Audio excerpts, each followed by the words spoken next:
Hi everyone, my name is Sindhu. I am a research manager at the Technology Enabled Clinical Improvement Center, short for the TECI Center here at Stanford. Today I'm presenting my team's work on the effects of mesh fixation techniques on surgical outcomes during simulated laparoscopic ventral hernia repair, also known as LVH repair. This is a collaborative work with Dr. Carla Pugh, the director of the TECI Center, and other surgeons at Stanford, along with external collaborators. The funding for this project was provided by the National Institute of Health and the American College of Surgeons.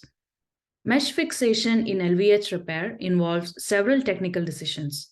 Mesh fixation is heavily influenced by individual surgeon preferences.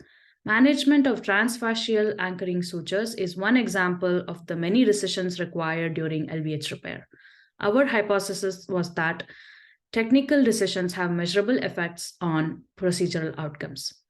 At the ACS Clinical Congress last year in 2022, we invited surgeon participants to perform an LVH repair in a simulated environment.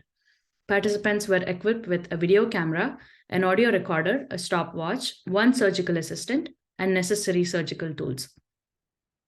We examined mesh fixation videos of all participants and developed a total mesh grading scale ranging from 0 to 5. This score is the sum of three grading criteria: mesh flatness, mesh centering, and mesh stability. In total for this project, we had 111 participants. Our results found that participants' mean age was 45.3 years. Majority of the participants were male. Sample size was 76, and specialized in general surgery, sample size 60. 62% currently perform LVH repair in their practice. 55% last performed the procedure less than a year ago. On taking a closer look at the participants with stable mesh placements, average procedure duration was 27.33 minutes, and average mesh grade was 4.02. A wide variety of intraoperative decisions were observed on video review, including mesh placement, size, shape, and number and length of anchoring sutures, as you can see in figure 1 and 2. In conclusion, our early analysis and results show a correlation between length of anchoring sutures and operative time.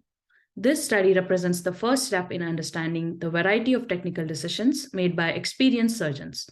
We need to conduct further analysis to investigate what role these factors play in procedural outcomes.